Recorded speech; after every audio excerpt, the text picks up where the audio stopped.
시장이 고꾸라졌습니다. 이번 주 들어서 금리 인하에 대해 다소 신중한 분위기가 조성되고 있습니다. 미국과 중국 경기가 생각보다 탄탄하다 보니 금리 인하가 더 뒤를 밀릴 수 있다는 전망에 어제는 그동안 우리 시장 상승에 꾸준히 베팅하던 외국인들마저 백기를 들었습니다. 어제 양시장 낙폭이 정말 깊게 나왔습니다. 코스닥이 하루 전에 2% 넘게 급락했고 여기에 하락세를 끊어내지 못하며 추가적으로 1.3% 낙폭 기록했습니다. 879선에서 마무리됐고요. 코스피도 함께 밀렸습니다. 1.6% 조정을 받으며 어렵게 2,700선 지켜냈습니다.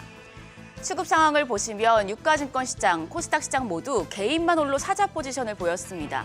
메이저 주체는 모두 팔자세를 나타냈는데요. 특히 유가증권 시장에서 외국인이 7거래일 만에 2,727억 원의 물량을 빼냈습니다. 기관도 6,769억 원 매도 우위, 개인만 9,237억 원 순매수 기록했습니다. 코스닥 시장 마찬가지 흐름입니다. 기관이 1,568억 원, 외국인이 460억 원, 쌍끌이 매도세, 개인만 2,204억 원 순매수 기록했습니다. 시가총액 상위 종목 마감 상황 보시죠. 시총 10위권 종목 중에 네이버 딱 한 종목을 제외하고 모두 큰 폭의 하락세를 나타냈습니다. 지수를 지지해주던 삼성전자와 SK하이닉스마저 하락하면서 기댈 곳이 없는 시장이었죠. 대만 강진의 영향도 있었는데 삼성전자가 1% 넘는 조정으로 84,100원, SK하이닉스가 3.81% 급락해서 18만 닉스 반납했습니다. 17만 9,200원이었습니다.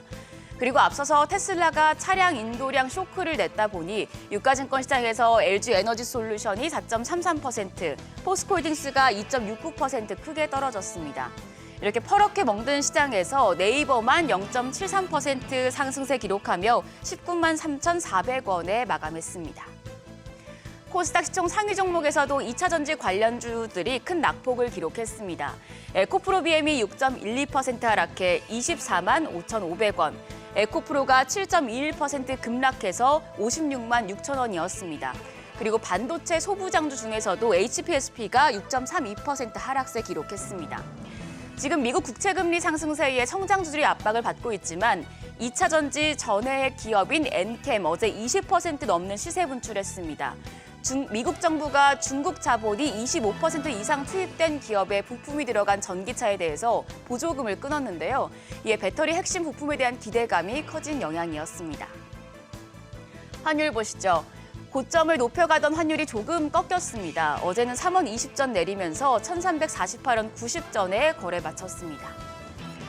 고금리, 고유가, 고환율, 삼고 보릿고개 속에 어제는 대만 강진 이슈까지 불거졌습니다.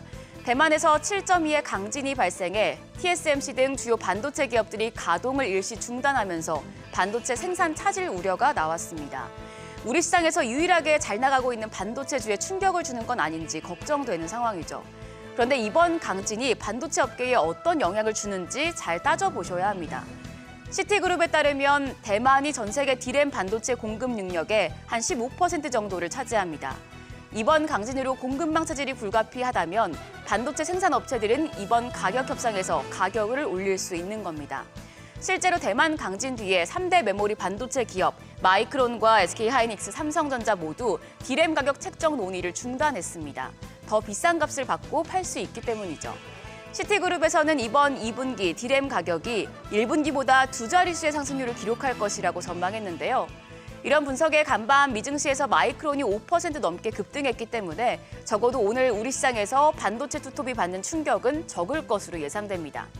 그리고 여기에 SK하이닉스는 미국 인디애나주에 5조 2천억 원을 투자해 차세대 HBM 공장을 짓는다는 소식이 보도됐고요. 삼성전자는 연내 10나노급 6세대 D램을 양산하는데 업계 최초로 극자외선 EUV 공정을 고도화한다고 밝혔습니다. 그래서 오늘은 HBM 관련주 그리고 EUV 공정 관련 기업들까지도 주목을 받을 수 있겠습니다. 다음으로 네이버 관련 보고서 내용 정리하고 마무리하겠습니다.